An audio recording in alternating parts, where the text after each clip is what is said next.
Good evening, everyone, and welcome to this January 27th regular meeting for the Willow City Council. We will call this meeting to order at 6 o'clock. First up, we'll have the Pledge of Allegiance. Councilmember Pride.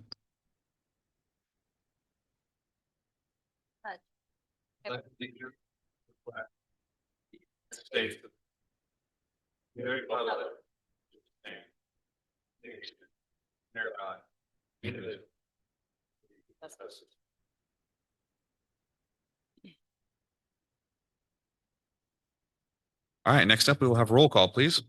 Mayor Hudson, Present. Vice Mayor Thomas, Here. Councilmember Hanson, Here. Councilmember Pride, here, Councilmember Busby. Here. Thank you. City Manager, any changes to the agenda? Yes, there is. We will be removing item 6E, Glen Calusa Irrigation District landowner petition until further notice. We'll bring that back to the council at a later date. Okay. Next up, item 5A, presentation for business support and outreach. Recommended action, receive presentation on business support and outreach and provide feedback and direction. Marty Brown. Mayor, Vice Mayor, and council members, as you, Give me just a moment. okay. As you may recall, back in the spring of 2025, the council held a goal setting. And one of the top priorities that was listed was the business support and outreach. Council priority number 2 under economic development, develop a strategy to offer clear methodology for business support and outreach. Next slide. So I wanted to just kind of go over with the council an overview of the strategic priority that came out of your council approved priorities, which are also on the city's website for anybody to review, and the purpose, why it matters, and potential initiatives that could be taken, which are also in that document. Some additional details and initiatives that the staff came up with, and then invite the council for any comments and discussion. So we held a meeting with the city engineer, the city planner, the community development director, and myself to go over this particular priority back in December and to take a look at what was being asked as part of the goal setting and priority document. So next slide, please. So next slide, sorry, I'm a little behind here. So the purpose of this, according to the approved document by the council from the spring of 25, was to establish a clear strategy for attracting support and retaining businesses in Willows. And the reason that it matters is because businesses often struggle to navigate local processes without clear support, a designated point of contact, and visible support center that would help position Willows as a welcoming, business-friendly city, increase private investment, and create jobs. So some of the possible initiatives that came out of the council's goal setting included designating a staff member focused on economic development and business liaison responsibilities, launching a business resource center online and or physical, and then offering pre-development meetings to private investors and commercial investors to meet with the city manager, the community development director, and planning, and any other appropriate staff or contractors. So after we had this meeting, we kind of talked about some of the things that were discussed in the council's goal setting. We thought that initially, I think the idea of a single point of contact person could be a little bit challenging, but we thought possibly if it interested the council, a dedicated focused staff person with a background in economic development and planning could possibly sort of be the connective tissue, if you will, bringing all the different divisions and departments together to help be that kind of point of contact. So we don't currently have an existing employee like that, and we don't really have anybody who could absorb those duties at this time. So this would be, if it interests the council, this would be a new hire. There's not really quite a lot of contact at the counter or over the phones that we think would necessarily warrant a dedicated person only doing that. So we looked at some other things that perhaps a designated person who's doing it, but also has other duties and responsibilities related to economic development and attracting private investment. So recruiting new businesses and investment in the city of Willows. Next slide, please. So this dedicated staff person, some of the additional things that they could also undertake would be overseeing the online and in-person kind of a business concierge, if you will, being available as a support services and sort of a guide to private investors and commercial investors coming to the city. Also actively recruiting new business and investment, consistent with the council's priorities and goals, a liaison perhaps to the Chamber of Commerce, and becoming a board member, maybe assisting with some business services and technical support services to businesses in the community, and being more actively involved in the chamber with something, having like a welcome wagon for new businesses, those kinds of things that chambers often do. Develop and oversee a property improvement incentive program. Perhaps we could get some community development block grant funds or other funds to help with like a commercial facade grant program. And then just doing some capacity building, such as technical assistance and mentorship. Next slide, please. Other initiatives include developing a community profile on the city's website. That's really common in other cities. That includes what's our population, what's the education level, that gives an investor a chance to sort of understand better what the profile in the community is and what it has to offer, what the community has to offer in terms of workforce and other amenities in the community. So this person could help to develop a community profile that would be on our website and share that information. Some market data and information about the city would also be there. Perhaps developing a 2-year implementation plan and strategy to execute all of these initiatives, and then developing and managing programs and events and incentivizing promoting business, such as a farmer's market or other infrastructure improvements, including maybe a business improvement, kind of a bid style services like a PBID, a property business improvement district, or a commercial business improvement district. So those would be some of the things that possibly they could do. And then the Online Business Resource Center was something that was actually one of the potential initiatives that was listed in the goal setting and priority setting.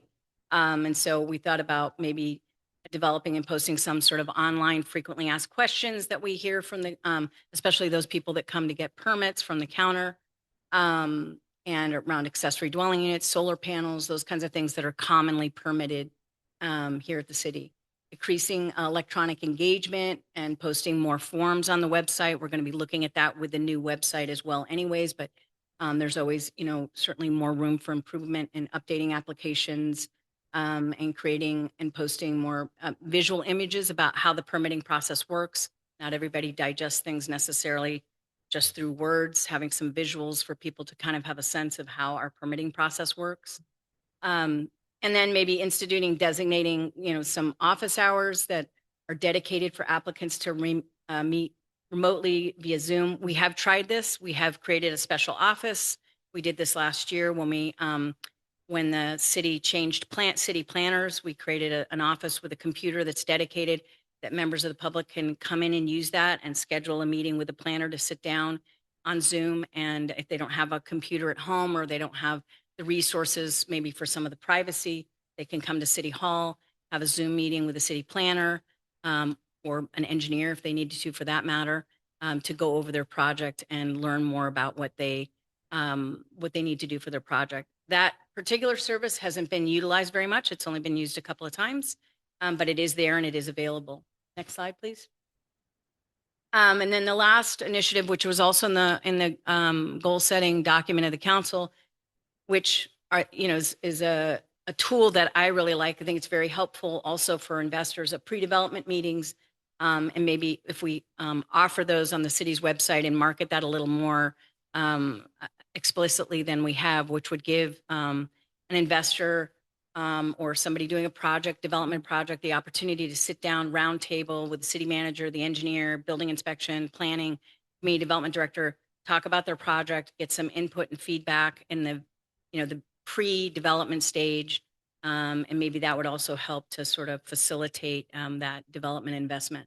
So we have those and they are available, but they're not, I wouldn't say they're not widely advertised at this time. I'm hoping with the new website that we're going to be able to put more information about that, and having maybe scheduled dates and times once every 2 weeks, a 4-hour window when people could schedule a pre-development meeting and be able to come to the city and have that roundtable meeting. And those are pretty much all the ideas that we came up with that we thought would work to try to facilitate this council goal as I said at the beginning, we didn't really think that there was one person at the city currently who had the capacity to kind of take on these aspects. So we think that either it would be hiring for a new position or possibly, breaking off some of these initiatives and, kind of bite size and doing some of them internally as staff has time and the ability, like pre-development meetings. We don't need to hire somebody to do that. But some of the other initiatives are kind of a heavy lift for us. So we could try to figure out if we didn't want to hire a new person, then we could try to looking at what are the ones that we could absorb internally in-house and like frequently asked questions and those kinds of things and slowly move in that direction. So that concludes my presentation on this topic. Unless you have questions, thoughts for me. No, thank you. Councilmember or Vice Mayor Thomas, is there any questions? Not at the moment. Councilmember Pride? No questions, maybe just some comments or observations. Depends on which order you want to do those in. If I directed to her. I like the concept. I mean, obviously, we set that as a goal. I think one of the criticisms Willows has gotten in the past is that we haven't been future sighted. We've been more reactive than proactive. With that being said, I think it's critical as we look at this. One, I just want to say I don't think we're to hire any new positions at this point in time for economic development.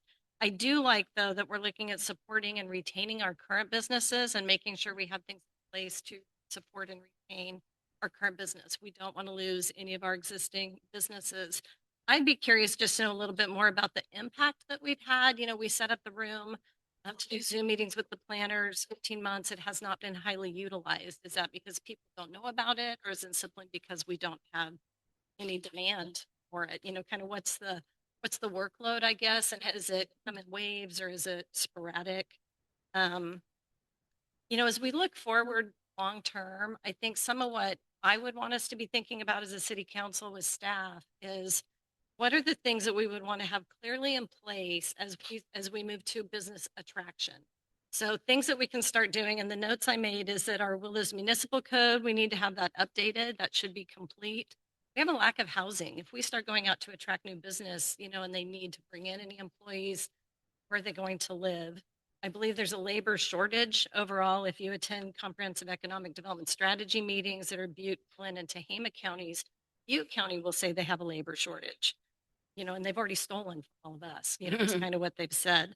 And then just kind of identifying, what types of businesses would be looking to attract. And I think there's a difference between whether it's manufacturing, whether it's a new hotel. We have a lot of highway commercial available properties that are actively being marketed out in the world. That sort of development. How do we just help those people that have property for sale and they're trying to sell it? So I like the part where we talked about just having some data and facts and a streamlined process or a pre-development meeting. So when someone does come to buy a property and they want to build a new hotel, it's a streamlined process with good follow through. I think financially too, I just want to say tonight that I think before we spend money on new employees I want to say this in the context of economic development work, I would rather see some of those funds be expended towards code enforcement and law, making sure that those things are solid, that we're doing a good job of maintaining the look of our community as our municipal code gets updated, hopefully with more public input than we've had as we go through that. But that we're doing some education and really educating people about what our code says we're supposed to be doing, and then having some enforcement to help, move people in the right direction that we want them to go. If we're going to ask new people to come to town and bring their business here, I want when they come that they find, good things, right? Mm-hmm. Even with the hospital closing, that's a little bit of a concern, the medical. So I just think we have some big things that are challenging. But I think creating a framework as best we can with our existing staff to put together the programs, to have good things on our website, to have good facts, streamlined process. I like that part of what's in initiatives that we start there as this point. I'll stop. Okay. Councilmember Hanson? Oh, thank you, Mr. Mayor. Yeah, I agree with pretty much most of what Councilmember Pride just talked about, but my position hasn't changed. Good presentation, Marty, by the way. Great idea. But my position hasn't changed since our initial goal setting workshop meeting, and strictly from the financial side, obviously. So we have a number of public safety and public infrastructure needs that are still out there. And as far as I'm concerned, we can't afford this position. Great. If we could afford it, fantastic. I don't think at this time we can afford the position. And I do like the idea of, and some of these are already in existence, which is really good and proactive on the city side. And of course, we're obviously pro business and want to encourage business development and development overall and economic development naturally. But and you're going to hate this, but you mentioned it. I'd like to see existing staff, when possible, work on some of these areas. And I know that's staff has a lot to do. Obviously, it's a little better than it was, but we're still pretty much a skeleton crew, as you well know. I mean, you manage the operation. Okay. So anyway, but when we can afford it, fantastic, great. But right now, as far as I'm concerned, we can't afford it due to the public safety, public infrastructure needs that we still have. We made significant progress. We're getting there. We're in a positive mode. It's things are moving along quite smoothly, but we don't know where we're at with Measure I funds yet. They're just starting to trickle in, obviously. So yeah, great idea. If we can afford it, fantastic. But right now, from my standpoint, we can't afford it. This was also put together before last Thursday. Just want to point that out. Okay, very good. But good presentation, Marty. Thank you. Thanks. Yeah, thank you. That's all I have, Mr. Mayor. Thank you. Okay. Councilmember Busby. Thank you, sir. Thank you again, Marty. Great presentation. I think I see it a little bit differently. I don't disagree with Lori or Gary for most of it, but I do think that we as a community and we as a budget here in the city, we're burning the candle at both ends a little bit. It's why Measure I it wasn't a luxury, it was a necessity. The costs involved in running the city is just like all of us. The costs involved in running our houses have gotten kind of crazy. Eventually, we're going to have to take on a little bit of risk and take on a little bit of investment to, if we don't find a way to generate more revenues here as a city, our expenses are going to continue to rise. And if we don't find more ways to generate revenue as a city, we're going to have to turn around and ask the citizens for another tax increase, and that's going to go over really poorly. So eventually, while I know, hey, there are other initiatives, we got to take a flyer eventually. We got to start putting our money into some more economic development.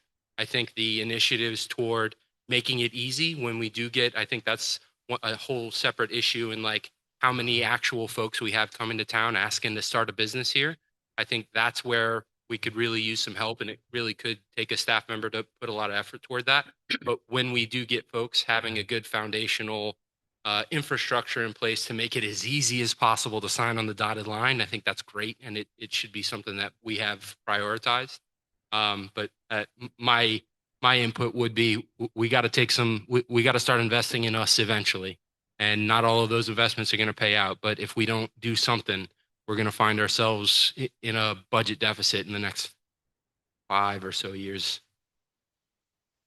That's all I got. Thank you. Just, You want me to just come back have a to you? quick comment, if I may, Okay. Mr. Mayor. Hiring somebody now would be very tough, but I like the concept. We're doing a website now. We're updating that.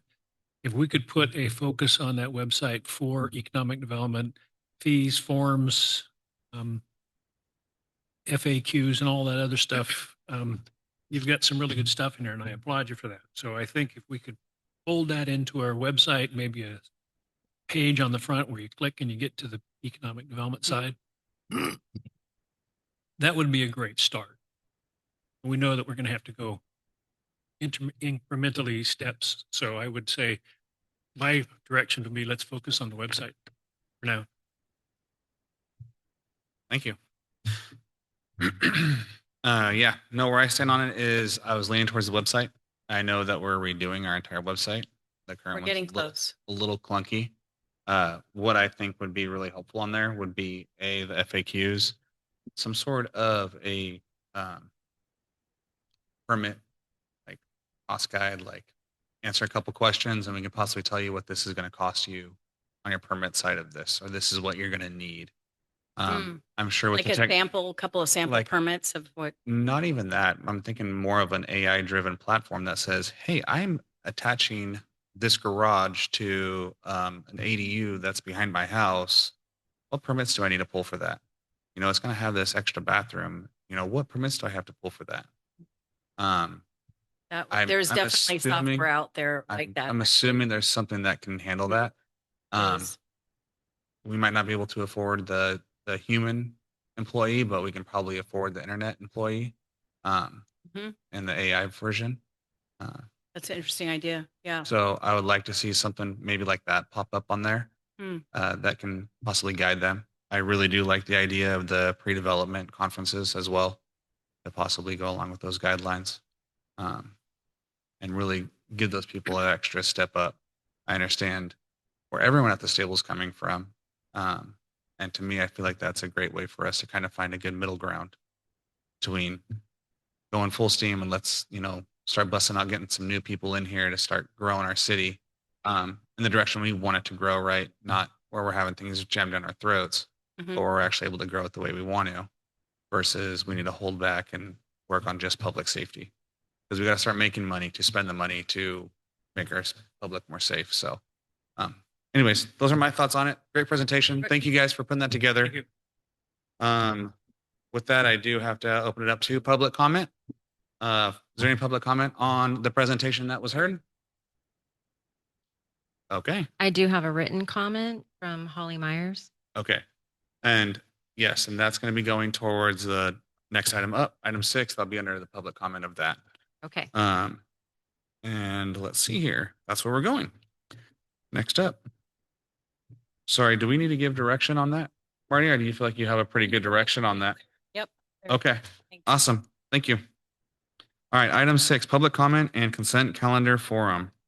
All items on the consent calendar are considered routine and may be approved with a single vote unless removed or separate discussion by the council or city manager. Individuals wishing to speak on consent items or matters not on the agenda are asked to complete a speaker card and submit it to the city clerk. All remarks shall be directed to the mayor and council members and are limited to 3 minutes. By law, the council cannot discuss or take action on items not listed on the posted agenda. All right, let's see here. Is there any public comment before we get started? Anything on the agenda or not currently on the agenda? Not on the agenda.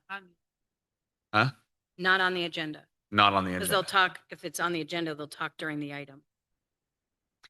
So this would be public, Currently based on what I, on, public comment, regular public comment, as well as comment on the consent calendar. correct, sorry. That's what I meant, not on the whole agenda. Okay. Consent calendar, both. So is there any public comment on item 6A, register approval, item 6B, minutes approval, item 6C, public employees medical and hospital care act, health insurance contribution for two City of Willows retirees and their spouses, item 6D, 2024-25 sewer rehabilitation project. Are there any public comment on those items or not already are a non-agendized item? I don't know why I'm having a hard time saying that tonight. I have 2 public comments Okay. as well as the written comment. Are they not on something later on the agenda? I have Dana Andrews. It's not on the agenda. Okay. Go ahead. You're up.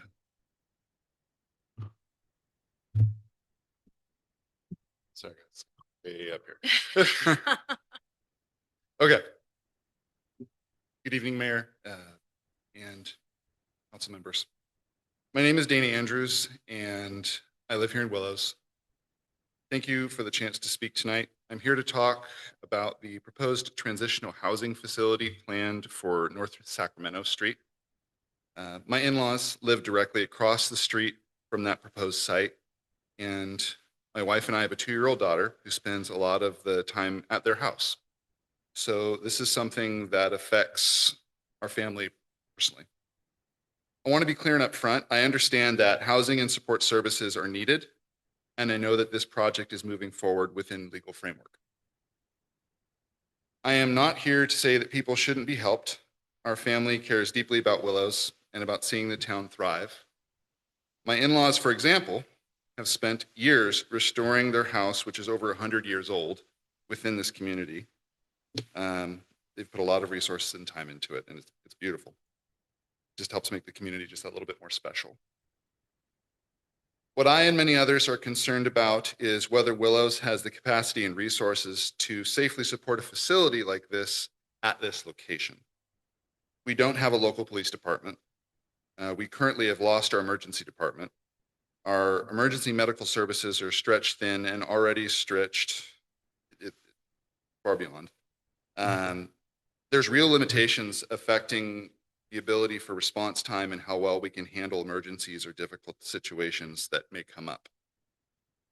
Those concerns are made stronger by the fact that the organization that proposed this facility had a serious incident in one of their Reading locations a few months ago that involved a stabbing and a death.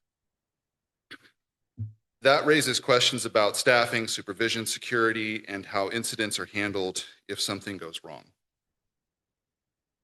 There's also the impact on taxpayers to consider. Willows already has a tight local economy, and our city and county services are supported by a small tax base. If this facility serves people coming from out of the area, it's fair to ask how much additional strain will this be placed on the emergency services, law enforcement support, and local services, and who ends up paying for it? Local residents and taxpayers shouldn't be expected to absorb added pressure on already limited resources without clear planning, clear funding, and real accountability. Finally, communication matters. A lot of residents feel like they're finding out about this project after major decisions have already been made. Even when something is legally allowed, involving the community and being transparent helps build trust. I'm respectfully asking the council to make sure that there are clear enforceable standards in place before the facility opens. Standards for supervision, security, coordination with emergency services, funding responsibilities, and ongoing communication with nearby residents. Thank you for your time and for listening to the families who live here and care deeply about its community. Thank you. Thank you. Thank you. Thank you. Another one? Yes, we have Jackie Juniker Pitts. Hi there, guys. Now you got to pull it back down for you. You can pull it down lower. You're not going to break it, I promise. Okay. My name's Jackie Juniker Pitts. That's my son-in-law. And I live on 326 Sacramento, which is directly across the street. I bought the house in Willows about 6 years ago. We worked hard to make it nice. So this is rough. Stability Solutions LLC, not local company, but out of Reading, has had issues with fatalities within their homes, stabbings. They're clearly not a very responsible company. So the neighborhood has concern, and I do too. There's a lot of children, and directly to the right and left, little babies. I have my grandchild over a lot, baby. Just a lot of concerns, right? But on top of that, I don't want to get over too much, but the fact that we just don't have a police force. I mean, quite honestly, I bet it's been 2 or 3 years since I've even seen a police car go by our street. I mean, they just don't patrol. And so what happens if we do have to make a call? Is anyone going to show up? I mean, I'm a taxpayer. Shouldn't that be covered? It's concerning. There's going to be just, we just don't know. Is it going to be the Wild West out there where we just have to take care of ourselves? Or is the city going to be able to get involved? I also have, I have some concerns. For us to make our homes secure, we have to put money into them. This isn't a high income area, okay? So today I had to buy a $500 security camera system. to put around the house. A lot of people probably can't even do that, right? I got to build a fence. Our neighbors are like, we need to put a fence up because we got little kids and, you know, we have to have a little security. Who's helping them? And this company is coming from out of town and you're taking the resources, and then the people that, you know, the hardworking people that need it aren't being taken care of. So that's kind of my concerns.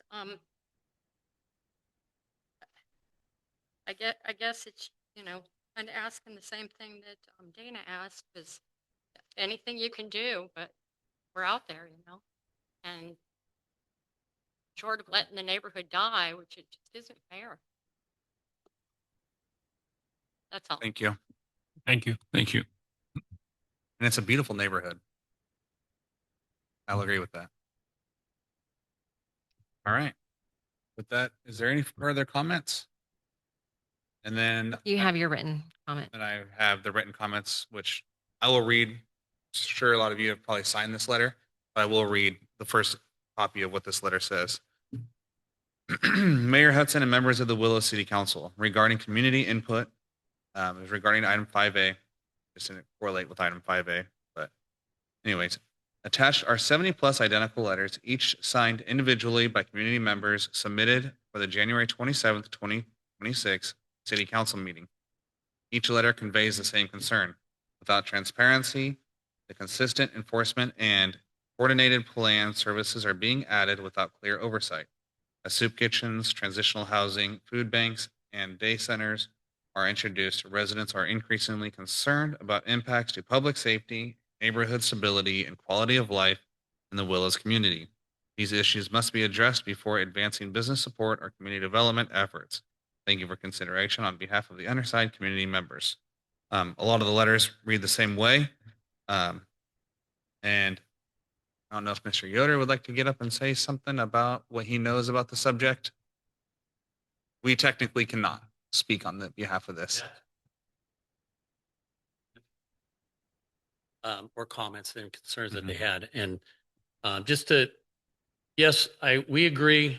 The council agrees. I know I'm not speaking for them, but the mayor and I have talked, and we all have the great and the same concerns as the public does. This company put the cart before the horse. They decided to come in. They're legally bound. They can come in. This is a CalAIM project. This goes through, they're accredited through the Partnership Health Plan of California, which is Medicaid, Medi-Cal. They can do it. The question came up is, does it constitute a CEQA? Well, if it stays at 6 below, no, there's no environmental impact that can happen. And I think the city manager has alluded to that in several of our emails, that we are bound by state law versus county and local laws, that we have really no enforcement laws to that. Having said that, it took probably a week for me to run down those emails that said that they're having a meeting with HHSA and behavioral health. And I went all the way up to the director, Laura Hawkins, and I asked her on Sunday and kept her on the phone most of the day. I'm glad she gets paid by salary. But she didn't know anything about it. We had to track it down, and we did track it down through behavioral health, that they're going to do a meet and greet tomorrow. And they asked if I wanted to be invited to it. And I said yes. And that's when I invited the mayor to go with me. And I've invited the sheriff himself to go with me also. So us three will be there. They're not aware that we're actually going to be there. But we're going to ask some very hard concerning questions. And we all understand that that the needs, the resources are needed within our community. For the last couple of decades, we haven't had a transitional housing, but we still have the clientele that we actually move out into other communities for the same purpose, because behavioral health is within every community, whether we want to acknowledge it or not. So we're not really trying to say is that our clients don't need behavioral health, they don't need transitional housing, but location is the key where you're going to have it. Where are you going to be able to have it? Where you're going to have securities, where you're going to have a lot of oversight and stuff like that. And so I believe the location could be a different spot. I think they just jumped into it. And so I've asked our partners with Partnership Health Plan of California, who is their accreditation company. Basically, it's Medi-Cal, Medicaid. And I've reached out to them, and I've talked to Rebecca Stark, who is my rep through Partnership, and she's trying to find out some information for us too. But the long story short is that finally we are getting a meeting with these folks tomorrow, and so any concerns that we have, and I have a ton, and I know you have a ton, and I know the sheriff, when I talked to him this afternoon, wasn't happy either. So we're going to go there. We're going to get those concerns. I am going to ask them to maybe provide us with a town hall setting, so then we can have folks within the community come in, because partnerships and transparency and bringing them to have trust in us is the key. And if people aren't going to have trust in us, that we're not doing everything we can to make our cities safe and our districts safe and our counties safe, then, we're going to fight an uphill battle. So we're going to go ask those questions. I'm going to ask, you'll be there. I'm going to ask for a town hall meeting where they would come and do that. Maybe put this on pause a little bit, slow it down, and hopefully we can come up with something that benefits our entire community. Thank you. Okay, thanks. Thank you, Jim. Thanks, Jim. Mr. Mayor, if I may. Huh? If I may, Mr. Mayor, briefly. Yeah. Briefly, thank you. Yeah, we're extremely limited as to what we can discuss here because it has to be on the posted agenda. Okay, so just wanted to say that Mr. Yoder contacted me Jim, a couple of weeks, whenever it was, 10 days, 2 weeks ago. First I'd heard of it. Okay, we're all in the same boat. So I just as long as the public is fully aware of that, okay, that's as far as I'm going to go on the comments tonight, unless it matters on a posted agenda. So I hope you understand. Okay, it's a Brown Act issue. So okay, thank you, Mr. Mayor. Of course. All right. So we don't want to talk about it. We can, right? Next up, I will leave it up to the city council. Your discretion on items 6A through 6D. Pleasure of the council.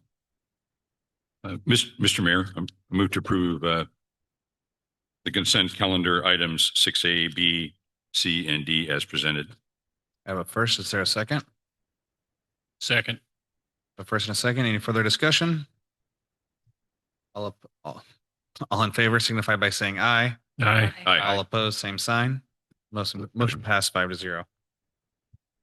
All right. Next up. Sorry, I'm having a tongue twister of a night. Next up, we have a public hearing. Thank you for coming. Thank you, everybody. I can take a quick pause so you guys can. Thank you for coming.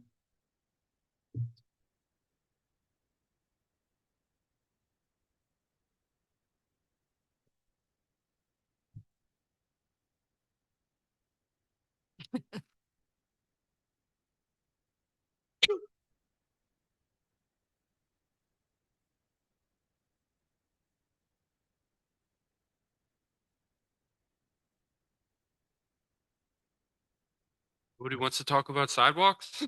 I was gonna say, as per usual, I can clear a room pretty well. Yeah.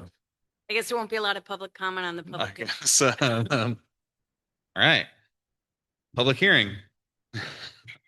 All items in this section of the agenda are formal public hearings and will be acted on individually. Individuals wishing to speak on these items are asked to complete a speaker card. Okay. And submit to the city clerk. Comments should be directed to the mayor and council members and are limited to 3 minutes. If you have any documentation that you would like distributed to the council, please give it to the city clerk for distribution. Item 7A, 2025 Community Development Block Grant, CDBG Sidewalk Rehabilitation Project. Recommended action, conduct a public hearing on the 2025 Community Development Block Grant application for the sidewalk rehabilitation program and adopt resolutions authorizing the mayor to submit the application, execute the standard agreement and all related documents, including any amendments with the California Department of Housing and Community Development. Joe Betancourt, Community Development Director, it's on to you now, sir. Good evening, council. First off, I want to give thanks to our city council and city manager for working with us on selecting this to be a CDBG application process. This investment will improve pedestrian safety, expand ADA accessibility and connectivity, and help address deferred maintenance in areas that serve residents most in need. Rehabilitated sidewalks also support seniors, students, and families, reduce trip hazards and liability risk, and strengthen access to local services, schools, and businesses while improving overall neighborhood appearance. In this meeting, I will cover some of the basics of the CDBG program and specifics for the 2025 grant cycle. All right, so some basic overview stuff. Sorry if you've heard this before. Where this money comes from. So this is federal money, starts out at HUD, and then is basically transferred down to states throughout the United States, California being one of them. We receive allocations on an annual basis through Housing Community Development, and then they create what is called a NOFA, Notice of Funding Availability, with the amount of funds that they receive from HUD. Housing Community Development then gives access to these funds to local jurisdictions, either through over-the-counter grants, which are first come, first serve, or through competitive grant cycles.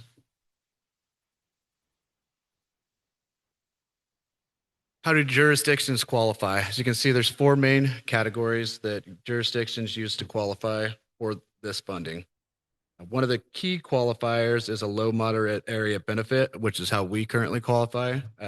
51% of our residents, 51.3%, are low moderate income. So our entire city qualifies for an eligible project like ADA, ramps, sidewalks, and similar improvements.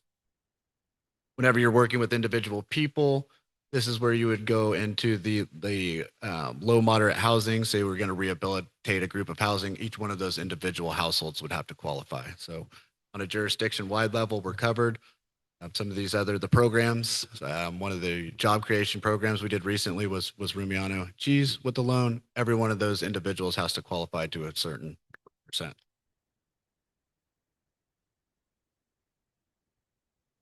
Some recent past use of CDBG funding. I just mentioned the Rumiano Cheese plant. Go back one.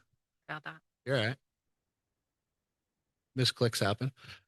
So Rumiano was given a loan through a CDBG grant. Basically, the city loans them money through our CDBG grant. And this was to complete expansion of their facility, which created jobs for low-income individuals.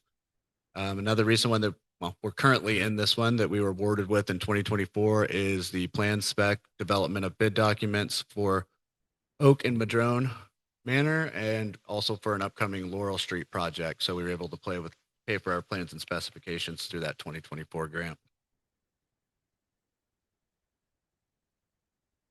So eligible CDBG activities, these include public facility improvements. This is one of the biggest categories. This is things like streets, sidewalks, water, sewer, drainage, parks, ADA barrier removal.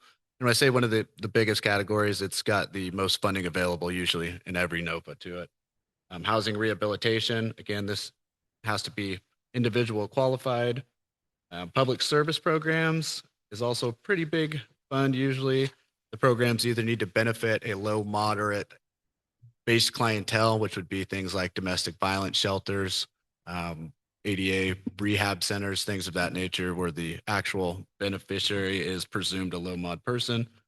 And then planning and administration, which is kind of the boring stuff, the studies, the plans, the specs. And again, that's what we currently are awarded for our road rehab projects. All right, on to some more specific things. So for our 2025 state CDBG NOFA, it's about $27 million that's available for California for the entire CDBG program. This is a competitive pot for all jurisdictions you apply into. We're competing for our share of funding to invest in basic community infrastructure and services against all other jurisdictions, and that would be cities, counties, and tribal entities. The application timeline, the application originally was going to open up in early January. They have now moved it to open up February 2nd with an application deadline of April 3rd. After that, HCD will review all applications and they expect to announce awards in September of 2026. Eligible activities under this NOFA funds can be used for 4 buckets. This is capital improvements like our project, public service programs, housing and economic development and planning activities. Tonight, we're focusing on the project core category specifically of infrastructure projects for our sidewalks and accessibility upgrades. So real quick, there's only $27 million to be spread out throughout the entire state of California. I think 37, but yes. And Still, it's only in the $1 million range, not billions. Of no, dollars. it is year to year. We've previously seen a lot more money back in my county days. There was a lot of funding availability. That's currently been restricted. I think it's the exact same amount as 2024. And we were awarded a planning grant, but those max out at $300,000 when you start looking at infrastructure grants, which we'll get into here in a little bit. The project funding cap, we'll jump right into it here, is $3.3 million for infrastructure. So when you look at that over jurisdictions, you're funding 10 applications or so, right? And that's not just for infrastructure. That's with planning and everything. There are certain pots set aside for different not rural communities, but different avenues. So they're all kind of divvied up. But yes, overall, it's $37 million and it will be highly competitive. So public service and planning caps are $300,000. Project funding, like I just mentioned, for infrastructure is $3.3 million. And then the program funding limits is $1.5 million. What we have with an overall cap of $3.6 million. So you're only able to choose a certain range of these activities to total out to $3.6 million. And we'll talk about that here again. So public service and planning grants are $300,000. This is support activities. Program funding limits, housing rehab, this small business assistance can go up to $1.5 million. But again, they have to fit within that $3.3 million funding cap. So with us doing, $3.6 million funding cap, public infrastructure is $3.3 million, leaving us available if we went for it another $300,000 project, which is minimal. We're also not eligible to apply for a planning activity, which would be something that would be feasible because we're currently in a planning activity now.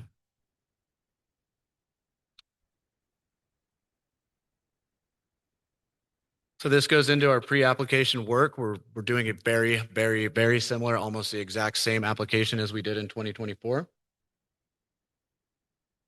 Again, the allowed application for this round would be 1 project or 1 program with a public service or planning. So we're doing 1 project this go around, again, for the $3.3 million. We're proposing to use our big slot on project application for sidewalk and accessibility improvement because we feel that's where we get the most visible value and benefit to our constituents at this point. And we all know that this has been a long-going conversation before I was here, maybe before some of you guys were here, about finding a way to fund these sidewalk fixes and improve the look and accessibility of our community. Sorry, I was still on a previous slide there too. So the work that we developed in 2024, which we can reuse. I think it cost us about $8,000 to get this work done last year. So we're able to just recycle that and use it again. These things included the conceptual project scope, which includes big plans and development of an actual bid document, engineer's cost opinion, project timeline, and field reviews and mapping. Field reviews and mapping were a big chunk of the change that we spent in 2024. And that was having somebody from Coastland on site working with our public works crews to go out and physically verify these locations, how they look. Along with sidewalk improvements, we also have to replace curb ramps as they come up. So drainage problems. So within the sidewalk scope, we'll also be fixing infrastructure out to the edge of the curb and gutter in areas that needed it. So it's very important to get them on site to capture those extra pieces to the puzzle.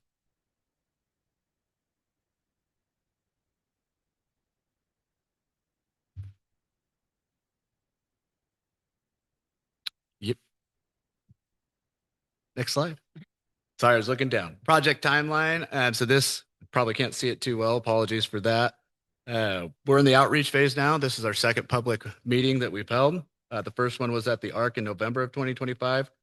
We gathered feedback, answered questions, gave a similar presentation to this. The application submission and award, if the council adopts the resolution as presented today, we would be submitting the application within early February. HE again will review and will announce award in September. If awarded, we would move into design in late 26, early 27. And construction would begin in spring of 27 and roll into spring of 28 to be completed. Overall, you have a 3-year maximum amount of time from award to completion of the project, which inevitably ends up being about 2 years and 4 months to complete the project because of how long HCD takes to award things. Next slide. Here's the engineer's cost estimate. This came in at $2,926,700. And this is to replace approximately 44,500 square feet of sidewalk, driveway, curb gutter, and make ADA compliant curb ramps. The actual application is slightly more, as we wanted to max out at $3.3 million. What you don't see in this construction estimate that makes up that difference would be our on-site inspections from Coastland Civil Engineering. One other piece to that puzzle too is the construction cost. Also, we can get up to 7% general administration on a project like this, and so that is always a nice chunk of change coming through, and that is used to pay for. It can pay for basically anything. What the main goal would be is to use it for our internal staff and pay for some of our engineering costs, which can offset some of our general fund costs by charging it towards this grant. All right, next slide. So the proposed sidewalk improvement locations have been identified based on comprehensive site visits and inventory conducted in 2024. These locations were prioritized based on observed deficiencies such as broken pavement, missing curb ramps, drainage issues, and ensured that improvements target areas with the greatest need and benefit, including safe routes to school and our downtown areas. Next slide. Community input is essential for shaping the final scope of proposed sidewalk and accessibility improvements. Feedback gathered during this session will confirm whether these improvements are a top priority for residents and help refine specific locations and phasing strategies. It will also help shape future applications that the city can consider when applying for future CDBG rounds. Succession for public services planning studies outside of infrastructure improvements is always welcome, and those are things that we look to tackle in the future. Next slide. Okay, just a little brief, kind of out of nowhere slide here. We have to talk about program income. Program income for us currently is, again, the repayment of the Rumiana loan. It comes back to us and sits in an account. Currently, we have $1.7 million approximately. And we're going to be bringing some things forward in future agenda items. Marty, the city manager, and I have discussed bringing ideas to you guys to see how we want to utilize this. This money is with us currently, but it goes through the same application process as any other CDBG application. There's just no notice of funding availability. We would need to apply for it on a full application, but we can do that at any time with projects that are eligible within that funding amount. Next slide. Residents can provide comments after the presentation on comment cards or through written submissions via email or mail. Comments should be sent to jbetancourt@cityofwillows.org or delivered to City Hall at 201 North Lasson Street. This collaborative process ensures that the application reflects community priorities and positions the city for successful funding outcomes. And with that, I'll take any questions you may have. Next slide.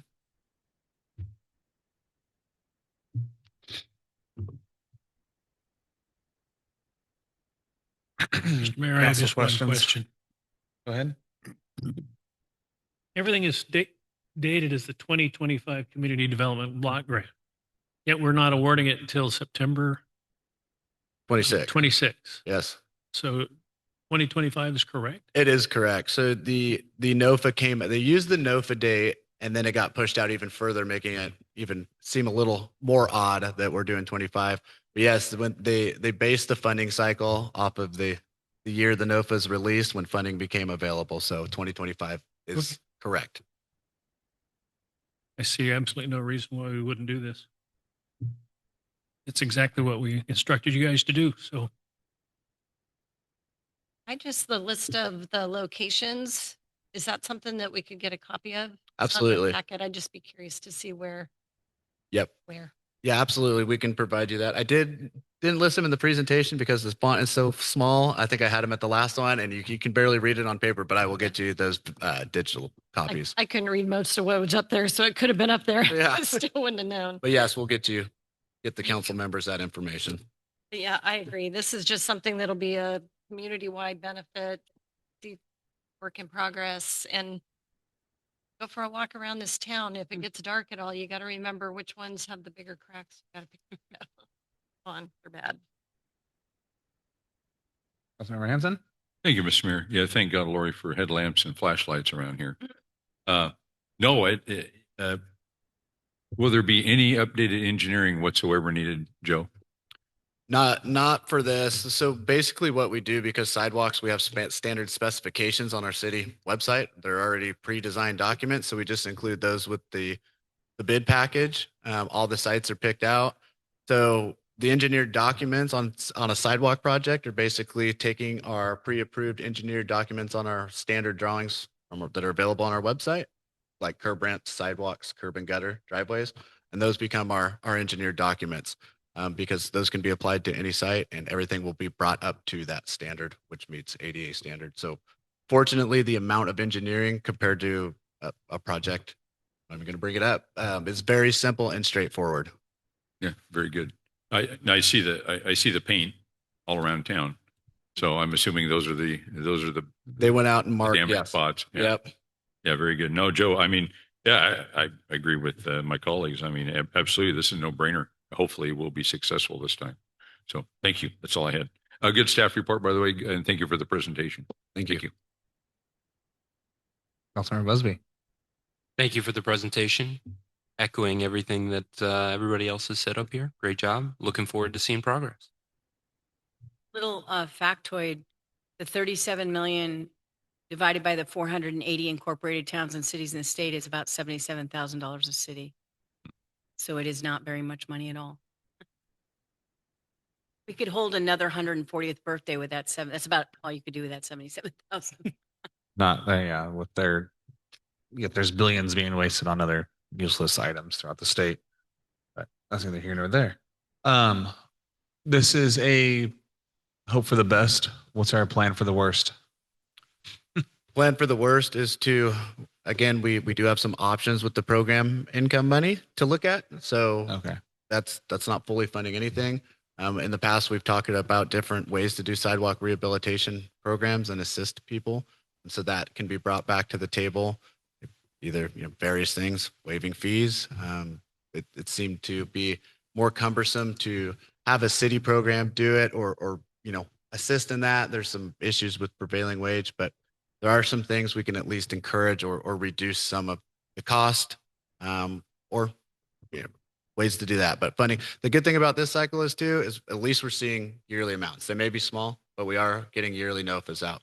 The application and the documents are ready to go continuously. As people get awarded, they're no longer eligible to apply while they're in that award status until they spend 50%. So sometimes you hit a very good funding cycle. I'm used to the 80, 90, hundreds of millions of dollars like they were previously. And it wasn't so competitive, but we've got something that we can continue to use throughout and improve on as we go, as needed. We usually get scoring criteria. Last one was over the counter, so there was no scoring. It was first come, first serve. We were not first in line. With this application, I can see the score sheet right now. We can go online and look. So if we're not awarded, we request that back. We have a meeting with them and sit down and see what we can do better with. So we'll be able to gain some insight on this go around if we do miss on where we need to go. Okay. That brings up another subject we had discussed prior to this, was regarding our sidewalks, was legal liability. And if we're sitting here with sidewalks that are not being fixed, we never came to a conclusion on that. is that something we can bring back around? Do you Sure. have a discussion on that? I think that we were going to look at adding it to the municipal code update, but I wasn't entirely sure if the council wanted to move forward. I mean, didn't think that everybody was in agreement on moving forward. No, I with don't think we were. That's why I'm Yeah. wondering if it needs to be brought back up to see Yeah. if we can get an agreement.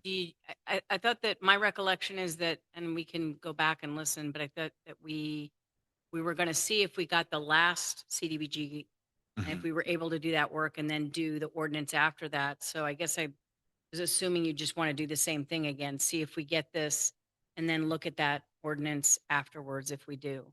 Well, I'm just thinking we've kicked that can down the road already a year, right? Since we didn't get it last That's time. correct. So, I mean, if it's at least there and whether we get the money or not, at least then we have the rules either way set up. If we get the money, then great. It's not that big of a deal, but it's set up for the future. If we don't get the money, then it's set up. Then we at least have those MOUs in I mean, place. so I guess I should ask that, does the council want us to move forward with the sidewalk ordinance, which restates what the state law already says, which is that the sidewalk in front of your house is your responsibility? I mean, is that what you're saying? You want us to bring that forward then? Well, I think we were discussing about it from a liability standpoint, were we not? And I understand that we're trying to fix our sidewalks, but at the same time, we've been sued 3 times in the last 5 years over it. Twice? I'd have to look it up. I don't have that off the top of my head, but I guess I didn't realize that everybody wanted to do that. So Well, I'm, I'd love for you to do it. were Matt and I on the council when that was discussed? Because I I- think the sidewalk thing discussions, I was a member of the public at that point in time. So I don't know that I've been privy to the discussion or the comment period. It was before you. Yeah. I believe for you. I would prefer to have it just come back for another discussion. And the little bit of research I did because of my sidewalk was if it, and you know, it's research, it's not actually factual until a lawyer says so, right? But it was if the sidewalk is already in egregious condition and bad condition when the city changes ownership, the city still has some liability for handing over a known damaged sidewalk. So my question would just be, does the fact of making them the responsibility of the property owner absolve the city of liability if it's in fact in poor condition when that transition takes place? So my thought, just as a note, is that if we looked at passing over the sidewalks, I don't know if you could do this, but they're passed over once they're in good condition. And then in future, the property owner is responsible for preserving, maintaining, and taking care of them, rather than saying, here, property owner, you get a horrible sidewalk that's not been maintained in many, many years. That was what was discussed, and that is what sort of stopped this in its tracks. I do want to just say, out of the 22 cities that are part of our risk management pool, we are the only city that does not have this ordinance, which is consistent with state law. But that's the council's call, and I'm not sure. I mean, we would have to add that to a staff report and get a legal opinion from the city attorney on whether or not what you're saying is accurate, because I've not ever heard that before. I think the council can just adopt an ordinance and then it's the next day or 30 days later with an ordinance that becomes reality. I don't think there's any rules about, you know, if your sidewalk isn't fixed by the city before you pass the ordinance, it's still the city's liability, but we can research that. Sure. I think research it, bring it back when we get time, other, you know, when an agenda is not packed. But sorry, that was a segue. But it was all on the sidewalk rehabilitation. So Okay, so it does sound like you want that brought back with some legal opinion about that then, correct? I'm okay with it. Yeah. Vice Mayor Thomas, you okay with bringing that back? Kind of, sort of, maybe not really. Yes, my issues with it before was you got one person on this corner that's got a good sidewalk, and the one right next to it has a bad sidewalk. And it's not fair to the citizens. But if we can get the grant, we can fix some sidewalks, then I'd be for it. Well, I still want to go for the grant and still fix sidewalks. But right now, we don't have the money to fix the sidewalks. We don't have the money to pay the lawsuit. You get sued for the sidewalks, Two-way, yeah, you know? double-edged sword. So if we can get the grant funding and help those that have bad sidewalks, then that's great. But I also am I'm sitting up here to protect the city and its people. I'm trying to do both at the same time. And right now they're butting heads. So I think if we can bring it back as just a discussion item so we can hash it out then, not take up any more time right now. But thank you for the presentation, Joe. It's very well done. With that, I will open this up to a public hearing. We will call this to public hearing at 7:04.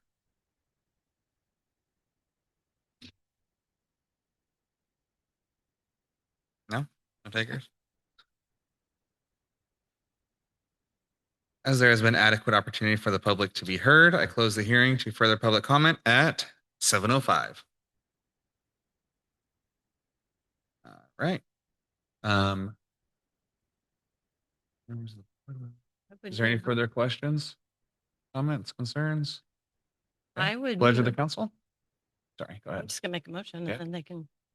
I would move that we adopt resolution next in line, a resolution of the City of Willows approving an application for funding and the execution of a grant agreement and any amendments thereto from the 2025 funding year of the state CDBG program.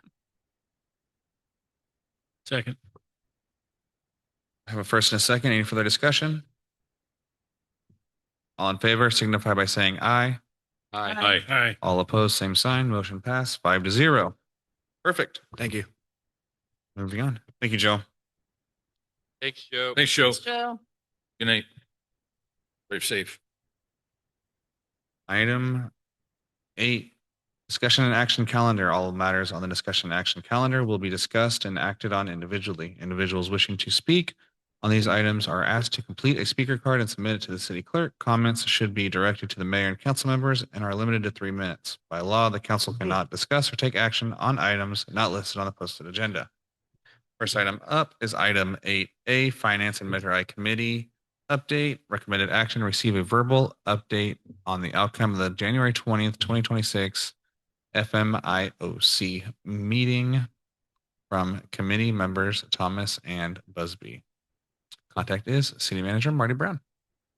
I'm going to just hand it over to the vice mayor and council member because I formally agendized it because actually in the ordinance that was approved by council, it does say that there will be updates, and rather than using council comments where it gets buried and the public doesn't know, I thought we should start agendizing it as an item like this very transparently. So with that, I'll hand it over to the vice mayor and council. Thank you. The Finance Measure I Committee did meet on January 20th, 26. In attendance was Lori Pride, our sole audience member, and I'm not sure if we had anybody online. I hope we did. Our first quarter for 2025, 2026, the receipts were $561,970 from the sales tax. In October, we had $155,706. Our budget forecast is $2,156,000, and based on the Q1 results, we are right on target to the $2 million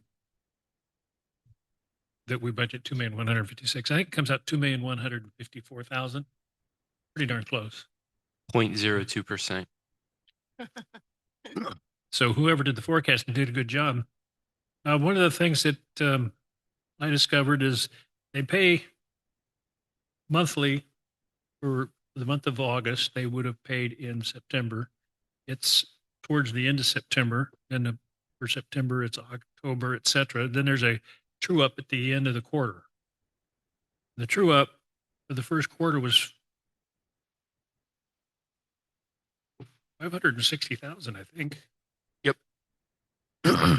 Which seems to be pretty substantial, but it's believed that that time will shorten as the maturity of the merchants in paying the revenue and the taxes are up to speed. And so that should be shortened. So everything is on track for that. The most egregious expenses that we incurred above and beyond what was budgeted was for health and liability insurance. And that's $103,246 over our approved budget. So where did the additional money from the sales tax go? Well, 103 of it went there for health and liability insurance. We also had the money outlay for repairing the library ceiling, but that'll be reimbursed. Had not been as of the meeting, but it's forthcoming, as I understand it. And we reviewed the other expenses, and I will defer to Matt if he has anything to add. Yeah. Thank you, Rick. I think to reiterate the point, our projection was shockingly close to where we're at now. It is still, you know, we're only 50% there. It's still only halfway there. Could be more.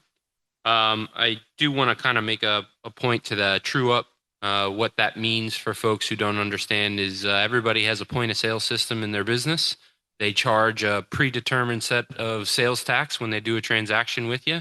If they forgot to add the 1.5%, then we're going to go behind and say, hey, you owe us an extra 1.5. And that's what the true up is. Everybody that had questions about that from our finance committee meeting. And yeah, I just wanted to make the point as well. You know, we had unplanned expenses, our CalPERS liability, our health insurance increase, workers' comp, property insurance.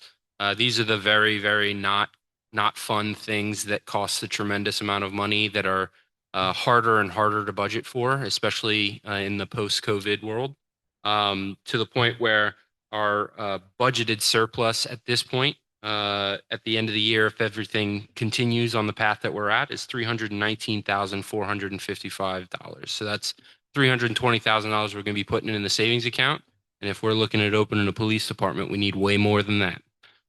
So I'm going to be the kind of a little bit of the killjoy on what we can afford and what we want are very, very, very far apart at this point. We need to find ways to either generate more revenue or really, I don't think that we can pinch pennies into prosperity here. And I think we've pinched enough. We've put a lot of stress on the staff over the last few years. Measure I was very much needed, but I think drawing a clearer line as to what Measure I does to maintain the status quo and what it does to put us in a position for more things later. I think there's a pretty big gap in the expectation and the reality right now. That's it.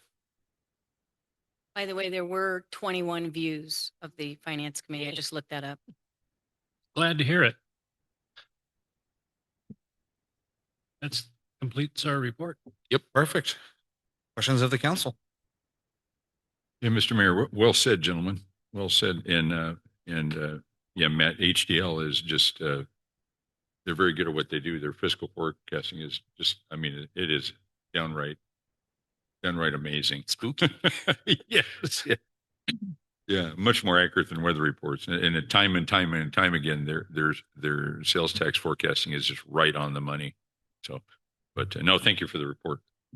And I agree with what your comments. So that's all I had. Thank you for serving on the committee, gentlemen. That's all I had. Mr. Mayor. Councilmember Pride? I do have a question. We had discussed with our Measure I money, we were going to be rebuilding our coffers for, what's the term I'm looking for? Asset replacement. Or what? Asset No, replacement. gosh darn it, I can't think of the name right now off the top of my head. Starts with an R. Oh, general fund reserve. Thank you. Our reserve. Rebuilding our reserve. Maybe I just didn't hear it. Did you guys say how close we are to rebuilding that to where it was? What's the 331,000? If That's nothing else goes wrong for the rest of the fiscal year, we will put $319,455 in the reserve. Okay. So that number is going back into our reserve. We don't already have Correct. an amount lined up to go into the reserve. Correct. Okay. But that was originally outlined. So again, to kind of connect the dots for folks, I think when Measure I was originally proposed, there were expenses that weren't planned as outlined. That reserve, I think, was originally set at just under 600,000. So we're eating into what our actual reserve is. And this is just year one. Yeah. Perfect. That's all I had for it. I was just curious. Just so, if I could, because I did talk to Andy today, and I was going to try to have the forecasting model ready for closed session for our other discussion, but he was not able to finish that up. So I'm hoping to give it to you in about a week. But we did talk about where the fiscal year 24-25, according to the audit, the reserve ended, and it was just over $1 million was where our reserve ended June 30th of 2025. And those are audited numbers. It was like $1,070,000 or something like that. Wow. And what do we need that to be at? To be at our percentage? There's a certain percentage that we want that to be at of our. 2.2, About 2.2. Yeah, it would be way better than 25%. Perfect. All right. Anything else on item 8A? Nope. Okay. We'll move on to item 8B, Finance and Measure I, Oversight Committee Meetings and Membership Guidelines. Recommended action to review and discuss the future meeting topics and membership options for the Finance and Measure I Oversight Committee and direct staff accordingly. Contact will be City Manager Marty Brown. I think this was kind of my questioning, wasn't it? Or is this Yes, something as the different? rationale says, at the November 11th City Council meeting, the mayor directed staff to bring back a discussion agenda item in January. So here we are. And that was, I think, really the outcome of the November 4th Finance Committee meeting, which the agenda packet was quite robust. And I know there was a lot of interest from everybody on the council on the contents of that agenda packet. And there was some discussion at the the council meeting on November 11th, which was then decided to bring this back to take a look at the membership guidelines, but the committee in general. And so, the options that I put before you, and you notice I didn't say option 1, 2, 3. I didn't want you to think of it as like a numerical option. It's more like ABC. So the first option was just the idea of possibly just leaving it literally the way the committee is today, meeting once a quarter, sticking to what's in the bylaws, and only the topics that are covered in the bylaws that say what will be covered in each committee meeting each quarter. There's different every meeting includes an update on Measure I, but then there's other items that will be reviewed and looked at different times throughout the year. Like, for example, the April meeting has a town hall meeting to talk about spending Measure I for the upcoming budget. So either just sticking literally to that, and then if additional items are to be researched, that the committee would then ask for staff to do it and bring it as a formal presentation to the full council. So that would be one option, or option A. Option B would be to, if the council so desires, is to dissolve the finance committee as it currently is and have the entire council have a special meeting. They meet quarterly, follow the same bylaws, the same dates, but it would just be a special finance committee meeting that includes the membership of the entire council. And we would use the current bylaws as sort of a template of what the agenda items would be. But of course, the council would be free to add more items because the full council is then there at that meeting. That could be another option. And then, option C would be exploring different kinds of configurations, appointing at-large members of the public with or without the council on a committee, or, not having the finance committee at all and just solely relying on the required reporting elements that are in the ordinance for Measure I, which has some additional reporting in it that's different than what we cover in the finance committee, and which I've already actually gotten the finance director to work on, because some of those things we haven't been implementing so far, which is tracking Measure I and budgeting for it separately. So we're going to turn that into a Tyler project, separate it out from the general fund. So there's some things in the ordinance that we need to catch up on and do, and we could just only do those things and not have the finance committee at all, if that's another possibility. In the ordinance, there is no requirement that was approved that requires a finance committee. There were other requirements, like I said, we're working on, but there was not a requirement in the approved Measure I ordinance for a finance committee. So there's a lot of options. I think it's really the council's discretion and purview to decide which direction you want to go. I essentially asked for this to be brought up in the November 11th meeting. I think I was watching one of your guys' meetings after the fact, and there was a lot of information in there that I found interesting for my knowledge. Being on the city council, I was like, oh, I didn't realize, that was costing this much, or I had a question on this bill, or, things I just didn't know about, and that you guys were going through with the fine tooth comb. And so I just figured we'd bring it up, and maybe everyone on the council was like, hey, maybe we'd like to all be a part of this, have it be ran a little bit differently than just the two of you guys taking it on. So I figured I'd just bring it to the council and have a talk about it. With that, I am up for anyone's opinion discussion on this one. Well, I'll throw in on this. Okay. We created the FMIOC as a commitment to our citizens in promoting the sales tax measure. Correct. Um, when I joined the council, I was assigned the finance committee assignment committee. And what we were doing as a finance committee was quite frankly a joke. I didn't see that it was valuable at all for staff or for council time. So for the finance committee, I thought the appropriate use would be for committee to be looking at contracts, other expenditures, make sure that contractors that are doing pass-through accounts, that we're getting adequately paid for the pass-through accounts and all that kind of stuff. And that stuff could not happen under a group of 5 at a council meeting. I think you need a committee to go, and I've pushed back on asking for some of this stuff because of Joanne's leaving, Joey's here, Queen, but there are things that I would like to look at.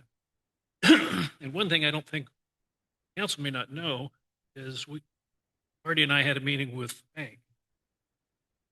I don't remember all the details, but the bank. Oh, right. Yes, correct. Yeah. And in that discussion, we were able to, and I don't know what the ultimate result was. Was it earnings credits that we were allowed, but they were moving money to an interest-bearing account. And so we were able to cover banking costs, which we were outlaying, doing at least $500 a month. And we no longer have that expense for the city. That's the kind of stuff that I think the finance committee, if it's functioning correct, should be doing. The quarterly meetings, maybe it would be all right if it was here, but the finance committee needs to survive to be watching the things that, not because we don't trust Joey or Marty, but it's just good, solid business practice to be looking at credit card statements. I'd like to look at the Matson and Isom contract. We pay them a ton of money. What are we getting for that money, and is it appropriate? Have we reviewed that and updated it anytime in the last 5 years? I don't know. We have a lot of those types of contracts that I think the finance committee should be looking at. And I don't see how that can be done on a full 5-member council meeting in the public. Right. And I don't, just to clarify, I never wanted to get rid of finance committee.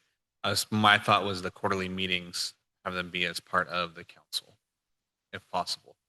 Just then when you guys are answering those questions or Certainly, it would seem logical for yes, because the April meeting is hold a town hall to review and discuss Measure I revenues and expenditures before the budget approval. That would probably be something that would be very beneficial for us to see as council members. I don't know if I have a problem with schedule the meetings for the full council, for the reports. Right. But the work behind needs to still happen. Oh, absolutely. And I wasn't trying to step on those toes at all. I was more of which like the quarterly report meetings. Well, I was curious if we can be a part of that. if I could just mention that I think some of the things that Vice Mayor Thomas is bringing up actually are not part of the current bylaws and those quarterly. So maybe the subject matter needs to change, or maybe you just don't want to have sort of a template of what subjects will be. I mean, I initially proposed that to the council because it seemed like, otherwise we could be all over the map with, tons of things, which kind of actually November 4th turned into, and trying to limit it to, finance is a big, everything touches finance in the city, right? So that we could cover lots of ground. And I was trying to kind of keep it focused because I thought the idea was really to monitor the Measure I revenue. And I know that Vice Mayor Thomas wanted to look at a few other finance things. So we added the term Finance and Measure I Oversight Committee. But maybe if you want to change the sample things that you're going to talk about in those quarterly meetings, maybe the Finance Committee should talk about and drill down a little bit more into some other subject matter, and the council should get the Measure I update every quarter, and maybe some higher level updates. And I think you're probably right, Vice Mayor Thomas, that the council, the 5 of you, don't want to go through contracts together probably. I know I don't want to, but No, Well, that's not that wouldn't be my goal either. Under the duties of the finance committee, item G3 is monitor city finances. Now, what is that? That's kind of a broad term, Yes, it is. but for me, anything that touches finance looks like a contract. It doesn't say contract. And it also goes on to say review and update from time to time as necessary the city's financial policies. If we're being good stewards of the money, we should be looking at those things that are constant payments, make sure that they're adequate. It's like the payment that we made to moms, which was one time or two-time payment. Even though we don't really have access, you had to have access, so we made payments to moms. So we asked, is that an appropriate expense? So that's the kind of stuff that the finance committee, I think, should be looking at. That goes right along with your item G6, develop policies and plans for financial awareness.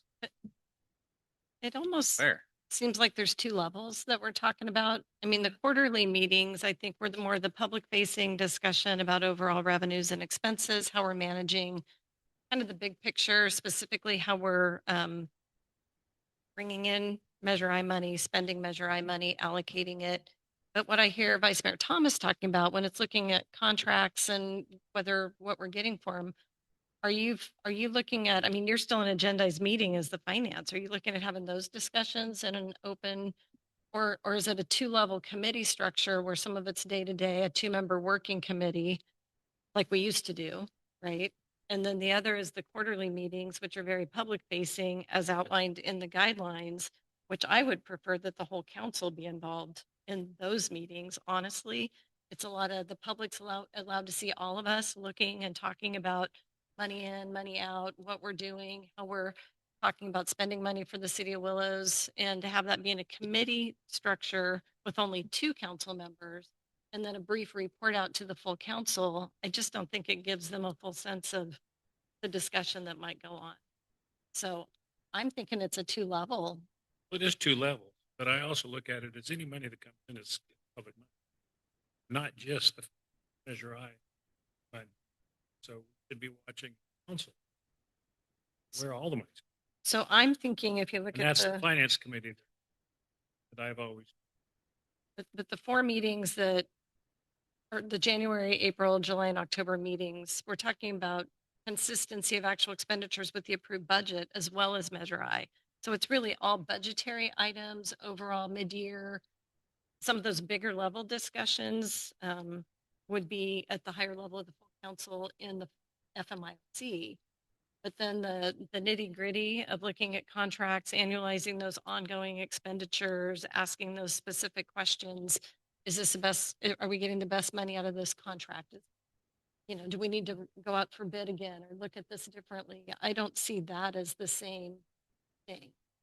Not for Measure I. No, but this, No, but like you going and meeting with the bank, like that's, I don't want all No, five we of don't. us to be going and doing that. Like that's where you and Matt come in, right? And that's your guys' section. I'm just more of which discussing when we're talking about the quarterly meetings and we're doing out facing.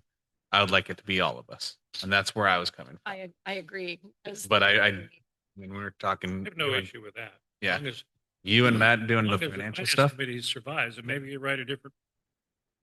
Yeah, it sounds like Policy for the- we're separating over, finance accountability for the total budget versus the Measure I accountability mechanism, right? And yeah, so I think Measure I specifically, at least for a few years, being that it is general fund money, it's not earmarked, all that. Like for a few years, yeah, probably makes sense to go, these quarterly meetings. I think that's my biggest, I don't know, disappointment's not the word, but after it got voted on, we've had very little community engagement about it, very little. And it's been like, hey, we're putting a lot of effort in to make sure that this is all happening right, but folks aren't also kind of participating in it. And so if we, is it going to turn into, another city council meeting? Well, interestingly enough, at last year's April town hall meeting that the finance committee held, you may recall, the only thing that was asked for was a children's librarian, and it's happening full time. So, and that was what was asked for. So that's a plus, but that was the only thing that came out of that town hall meeting. So to clarify, I am very much in agreement with Rick that there needs to be a smaller committee that goes over the fine granularity of finance in general. But I also agree that, hey, those quarterly meetings, it makes sense to have everybody here. I just, finding ways to get the community more involved, or, we're doing all this accountability for you. Come hold us accountable. What would another option be, maybe other than the April town hall meeting, that we just added it to a regular city council meeting? Like you start it at 5:30 and it's it's agendized as the FMIOC, it's the full council. People can come to that. We talk specifically about those items and then we would adjourn to our regular meeting. And then we're not having to have another meeting night.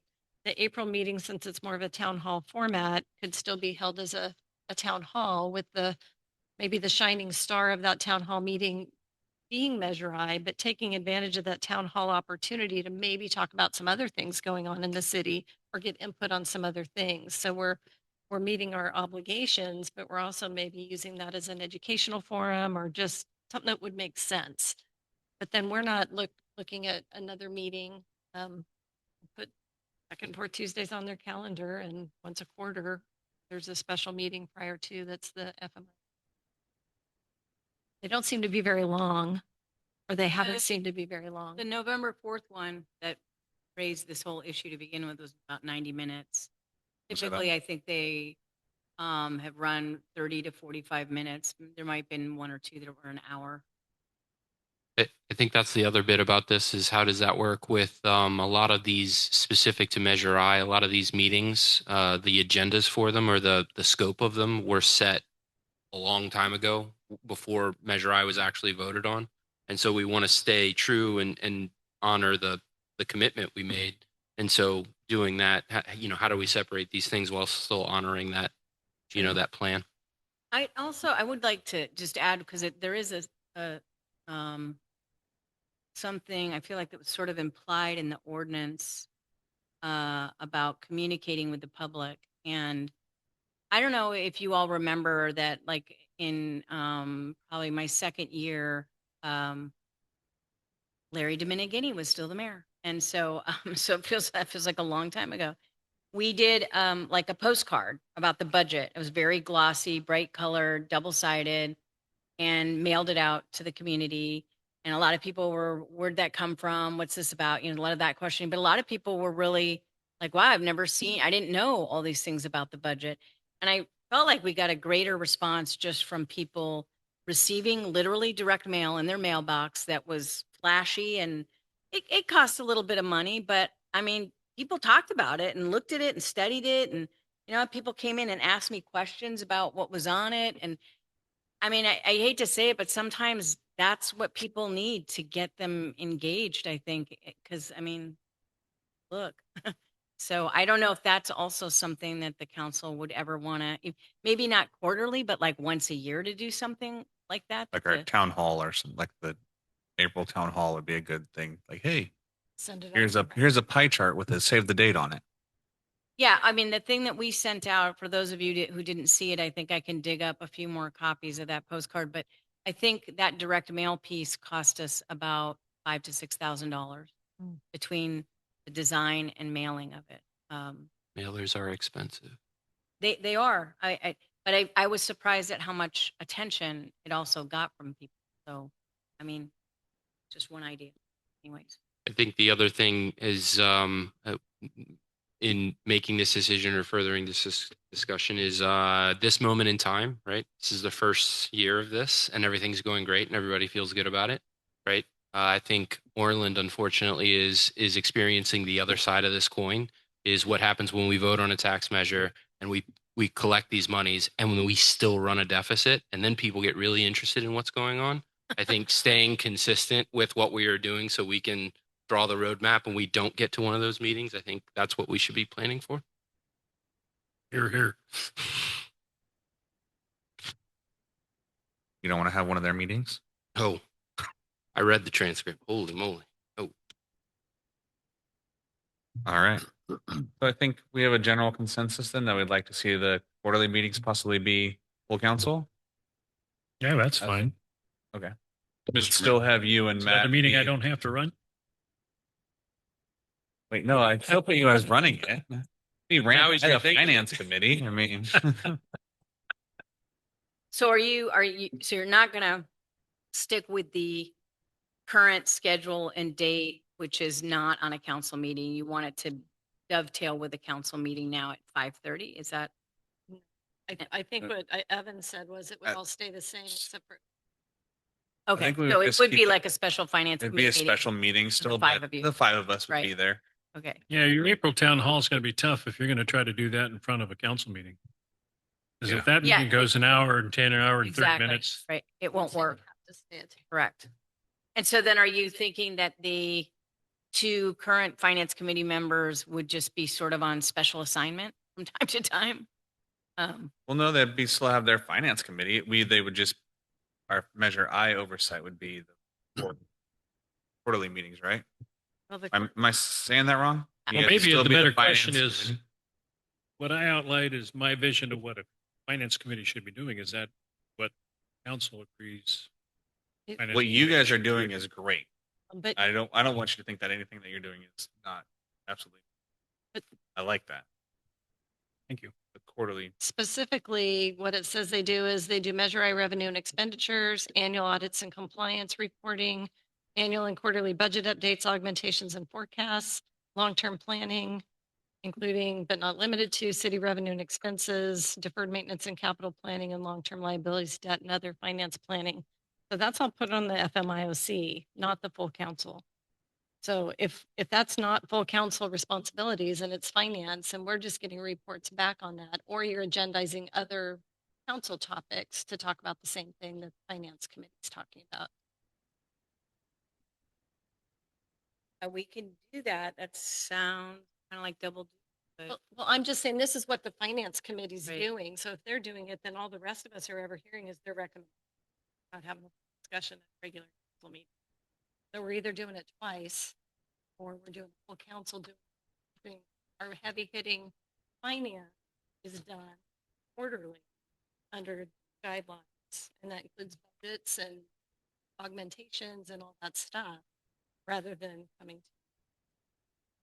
Not, that was the point I was like, I mean, if I'm going to go to as a council member, I'm going to the meetings because I want to kind of hear what you guys are talking about. But because you're talking about something you've already read, I still have to read the whole packet to know what you're even talking about, because otherwise I don't know. So as a council member, I have to read something, watch another meeting or go to it to know what's going on financially. And I just think I would rather have the discussion and all this hearing the same thing at the time, because we might have different input in that formal. So can I make a suggestion then? I mean, would it be worth it for the task of maybe the finance committee, the current finance committee, to parse out what would be something that maybe that they would do that's significantly different than, and kind of addressing specifically Vice Mayor Thomas's concerns of like, there's some things that don't really work with 5 council members necessarily, and come up with sort of like a different structure and different topics or subtopics that the 2-person finance committee would address versus the full, new council / finance committee. I mean, like, would it be worth it to come back with a recommendation after a couple people on the council with me work on that and kind of try to separate that out? I think that would be appropriate based on perpetuity for future council members. So you get a new council member who gets assigned to the finance committee, not necessarily the FMIOC, but these are the things you should be looking at. I think that's appropriate. Because the reason I bring it up, especially Councilmember Pride, is just because of I'm sensing that it'd be difficult right now to try to like work this out, and that it would probably be better for me with a couple council members, if you don't want it to be the finance committee, other people on the council, or maybe I just talk to each of you individually and I learn what you want to hear in the 5-person finance committee versus the 2-person, and then come back with different rules of the game, so to speak, rather than trying to sit here and do it together on the dais right now. That's fine. Okay. Yeah, my thought for the quarterly was just to be more of which they're reporting and they're asking you the questions, or if we have questions on what we read in their agenda packet, then we can ask them there in a more formal setting. But I understand how it's hard to separate those into the two different categories. So, yeah. So maybe what I'll do is, unless two of you want to work on it with me, I will just set up individual meetings with each of you to hear what your concerns are and how you'd like to see that separation. And then I'll make the sausage and I'll put it all together and I'll come back to the council with a recommendation. How does that sound? Either the council or the finance committee. And since they're the ones that are divvying it to themselves essentially between that. I don't know. Vice Mayor I think Thomas? it would have to come back to all of you because you're going to establish a new structure. So I think it would just be all of you. So Okay. it's going to take me a minute, but how about I come back with something? Mr. Mayor? Sounds good. Yes. Yeah, I just very brief comments. I was in, we have standing bylaws. I was in favor of the bylaws. I'm still in favor of the bylaws as written for the Finance and Measure I Oversight Committee. And thank you, Rick and Matt, for serving on that committee. And you've done a fantastic job. And keep up the good work. But the bylaws do cast a wide net, and it basically anything finance related. That's what the bylaws say. So if there's any cleanup that needs to be done, I think that can easily be done with a minor amendment to the bylaws. But I don't have a problem with the council meeting quarterly as a full council. But I do like Lori's idea about tackling it at regular council meeting nights, because we can still have our town hall. Sure, we can start at 5:30. I mean, have our meeting. I don't have a problem with that at all. But anyway, I don't want to get too far in the weeds here. But I think it's a good topic of discussion. And really, if it ain't broke, don't fix it. And Finance Committee is doing good work. And I appreciate your work. And like I say, the bylaws as written, it does cast a wide net. Pretty much anything finance is what it says. So anyway, those are my thoughts. And if you want to come back, I'm in favor of coming back with other recommendations. But I do appreciate the work that you've done. And we do have a promise to the citizens, to our our constituents, that which is why the FMIOC was formed, primarily to the Measure I oversight. And like Rick says, our former finance committee was ridiculous the way it was set up, approving paid bills. But it was educational for new council members. It really was. That was the only real benefit. Other than that, it was silly. But anyway, those are my thoughts. Thank you. Okay. I think direction's been given at this point. Perfect. Back to where I was. All right. Next up is item 9, comments and reports. 9A, council correspondence. I do not have any council correspondence with me. You have any? Okay. Nope. The only thing I received was the letters, which I've already read during public comment. Start with Vice Mayor Thomas down there. And do you have any city council comments and reports? Just a few. My compliments to the city staff for all of their hard work in pulling off what I thought was a fantastic 140th birthday party. I know it was Carlene did 90% of that. And it was very well attended. We didn't burn down the council chambers, which there was some concern.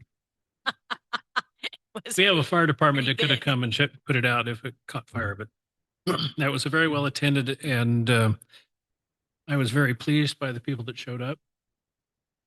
And I thought it was a great event. The other thing I meant to mention at the last meeting that was on display at the birthday party, 2 large maps, one from 1901 and one from 1914, were donated to the city by Timeo's Title, formerly Glenn County Title. And they're paper on linen. They're very fragile. I think it would be really neat if one of them was hanging on the wall here in council chambers. They need to be boxed in with a glass over the top, but and the other one is currently in the entryway in the cabinet that's on the wall. So thank you to Timeo's Title for doing that. All I did is ask if I could borrow, and they says, well, why don't you just keep them? I said, we'll take them. Sold. Thanks. So we're, Awesome. Well, thank you, Timios. we're investigating the cost to get those framed properly, probably with museum glass. And then we'll take a look at that and look at putting it in the budget. So we're investigating that over the next months. Cool. That's it, Mr. Mayor. Thank you. Councilmember Pratt. I just wanted to do a big thank you to Carlene and the rest of the city staff because the celebration was a great turnout, very well done. Nothing but wonderful, positive things. So good job. Yay. The Chamber of Commerce had a meeting yesterday and they had new election of officers. So I want to say a warm welcome out there to Jessica Tapia, who's the new president of the chamber. Oh, good. David Crockett's the vice president, Gabe Mata is secretary, and Jamie Millen is treasurer. Rosemary Threlkill, after many, many, many years of service to the chamber, has resigned. I just want to, say thank you, Rosemary, if you're listening, for your years of service and dedication to the Willows Chamber. You're appreciated. We do still have a vacancy on our planning commission, so I think that's going to be going out if it hasn't already. So if you know anyone interested in serving on the planning commission, we do still have a vacancy there. And I had a text message from someone today and they saw on Channel 7 News, I believe, that our new fire truck is going to be red, not yellow. And there was an article, I think, by the fire chief. So they just shared it. And I wasn't aware that we're transitioning from yellow to red, and red's more of I a wasn't clear- either until just now. Oh. Thanks. I'll be sure to. I let the saw fire Mr. chief know. Monk on TV Yeah, talking about it. It's not to change any of the existing yellow ones. red. They're going to time Only out. this new stuff he was going to buy in red. And, red is more readily recognized in a community. Yellow has been chosen as a fire safety color because of color awareness by colorblind people and that sort of thing. So just someone that didn't weigh in either way, but they did point out, look, here's some information. So just information. You can put that under council correspondence.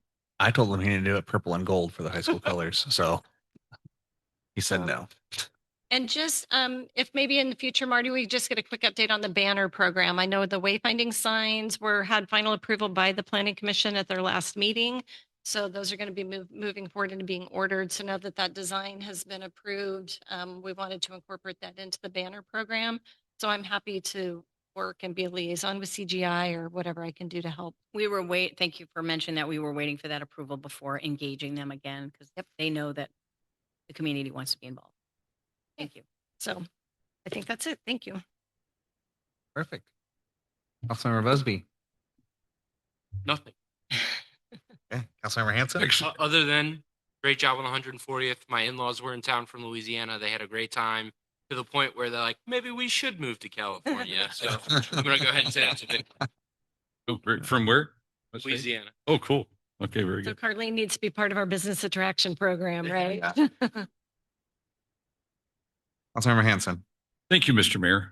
Yeah, thank you, Lori. I wasn't sure. I wasn't aware of the red switch either, although everything's been red lately. The command rig, the previous two command rigs and whatnot. But anyway, so all right. I do have one thought. I won't go into that, but I do have one thought on that when we future talk about identification markers on fire engines. But anyway, it's not for tonight. So we had our monthly special Glen Groundwater Authority, Inclusive Groundwater Authority joint special meeting, on January 16th. They're always on a Friday afternoon. And they're always busy meetings, full agendas.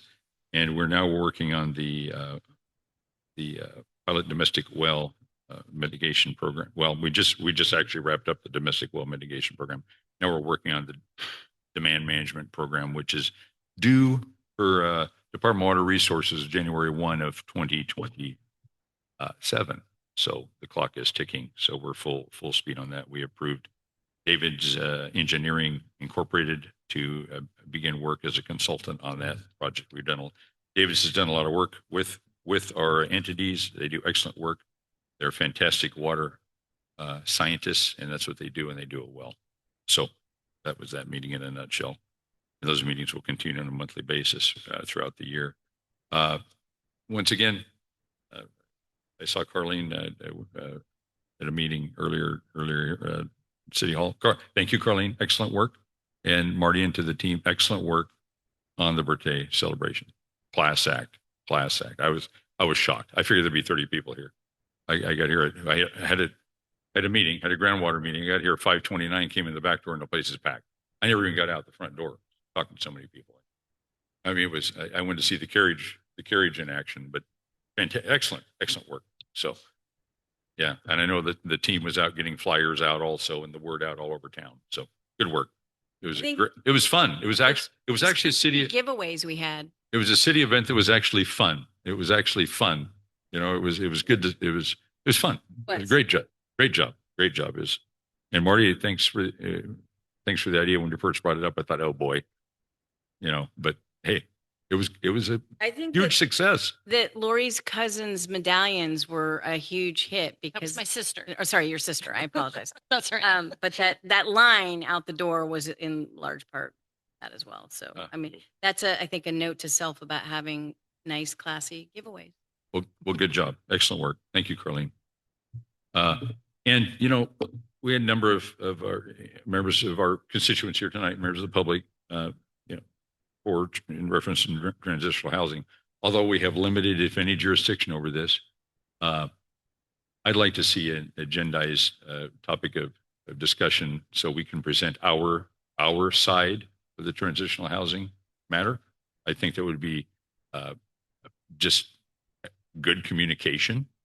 I know there's not much we can do about this. It sounds to me like what, you know, reference what information Mr. Yoder supplied. This is all up to county HHSA on the permitting side. But I think the citizens need to know this, you know, just where we're at on this. So and then we can freely speak our minds to a certain extent on the matter if it's agendized just for public discussion. Just a thought. I realize we have limited, if any, jurisdiction, but it is you know, I have my thoughts on it. You can probably imagine what they are. Some of you already know, but then at least we can talk about it and let, you know, tonight we said we had a number of concerned citizens who spoke very well with a clear message. It was, and we're definitely concerned, and obviously we can't discuss it tonight. We can just receive the information, but just to put the word out to our constituents that, look, this isn't our project. So I was as surprised as anybody when Jim Yoder, you know, contacted me, you know, a couple of weeks ago about it. And what, you know? So of course my first contact was Marty, and Marty's like, oh, okay. So here we are. But anyway, just a thought. We just so the full council knows, we did have multiple communications with multiple people in the community on it, and I shared the email that I sent to the council and CC'd Marlena Sparkman and Supervisor Yoder on. I shared that again with several other people, including the woman that was here tonight speaking. Jackie? Oh, no, I'm sorry. Oh. Thinking of the person that you emailed. This is an excellent email, by the way. Yeah, Oh, Victoria? Another email. Victoria. I mean, I mean, what about maybe doing like a editorial in the paper about it?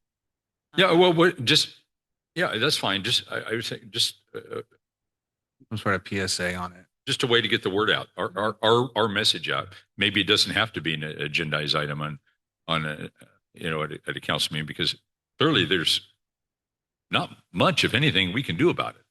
But I think that the fear I have is that having an agendized item suggests we can do something, I guess. okay, I understand. So, I mean, I spoke with the mayor about the idea of doing a town hall meeting, and if that would be something the council, I mean, that might be a more appropriate venue. That's a special meeting on that, or doing, like I said, an editorial that just explains the situation, the legal situation that we're in. And I mean, I could certainly come up with something like that and put it on our Facebook page. And I just would think that if we agendized it, it looks like you're going to take some action that, you know, you can't. Well, no, really take. Yeah. good point. I just want to put it out there, put the discussion out there. So I'm not necessarily asking for an agendized matter. We have no we have no, of course, approval or denial jurisdiction here, Right. right? Yeah. Correct. I mean, it's state law. But anyway, so yeah, but just a thought to get our message out where we stand on this and what the facts are. Yeah. Thank you. So I'll fall on the sword on that one. She did ask if it could be agendized on the agenda, and I said no, because there's nothing that we were able to do. Okay. And I was worried that if we opened that door, it would have been this, and us being, all we're saying is we can do nothing. And we have to sit here and do nothing for Understand. them. I thought the town hall was the best matter because then we can invite the entity. What is it? Stability Solutions. Also have, HHSA there, county supervisors, whoever else needed to be there for that. And have it be a more open forum rather than it just being the city who can't do anything about it being pounded with questions. Then it's everyone taking on a little bit of That's fine.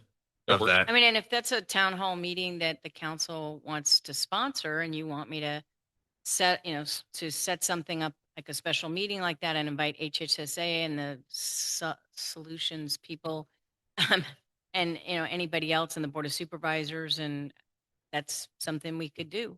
For sure. I will, since I'm going to that meeting tomorrow, I will see if Jim and I can corner them and see if they're willing to do a town hall meeting. Okay. I mean, the fact that they didn't try and do one, or, it's been very low key, suggests that they don't want to do one. I But think you're probably right. I think that if we at least confront them with that and then say, hey, this is what we're going to do and this is when we're going to do it, we'll invite you to come and at least How they respond. see how they respond. I can push that direction, at least see if what Jim and I can get them to come do, or anybody else that wants to show up there. But I think that that'd be the best way to go since we're already surprising them. Chief, I got bad news for you. The whole council said that the purple and gold was a great idea for a fire engine. They totally went over. They're like, red. Why would we do red? So Put in a change order. paint's already on. Sorry. No. So again, reiterate what everyone else said. 140th anniversary or birthday celebration. What a great time.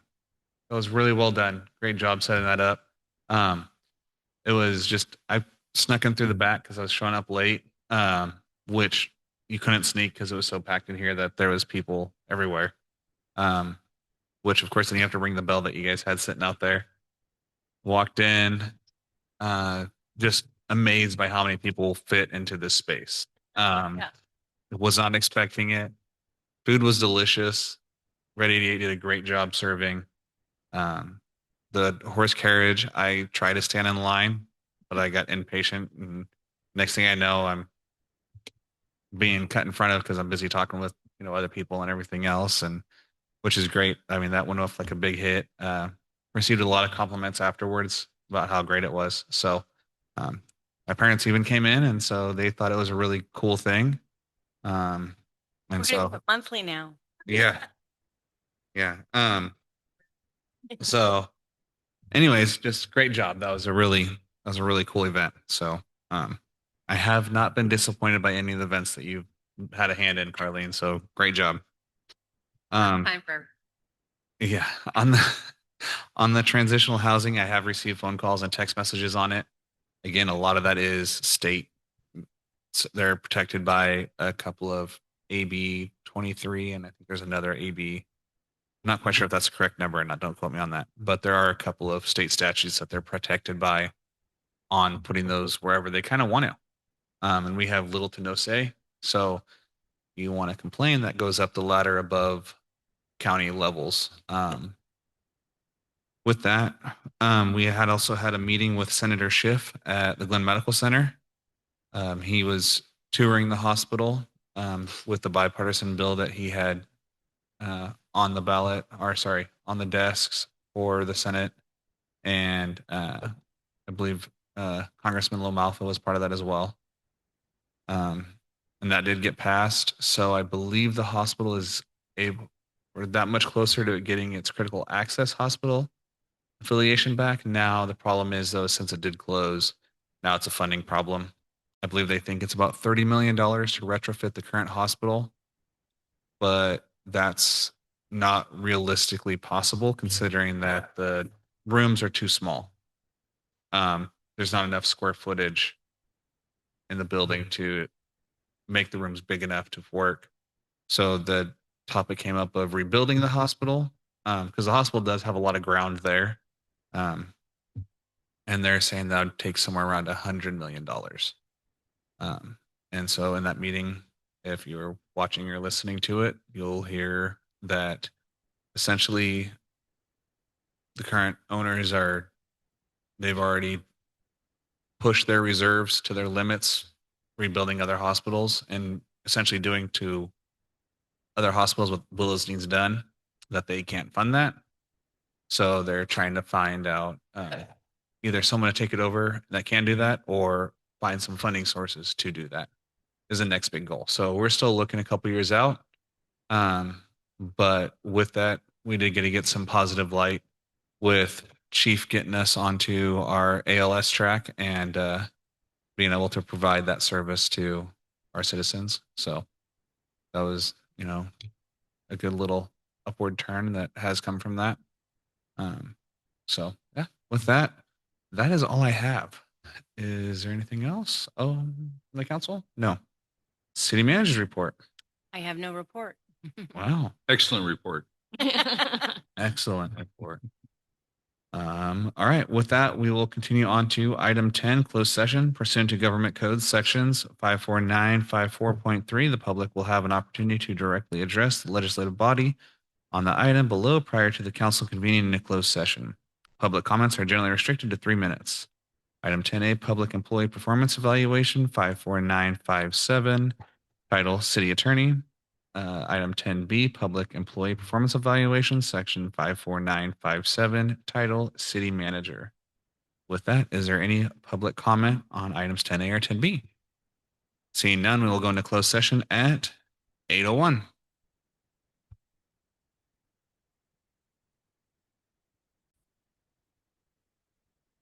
All right, welcome back. We are coming back into open session at 9:27. City attorney, will you please do the report out? Yes, the council met on 10A public employee performance evaluation, pursuant to section 54957 will be bumped to a meeting date. And the council met on 10B public performance evaluation under section 7. Perfect. Thank you. We will call this meeting to adjournment at 9:28. Have a good night. Very good. On the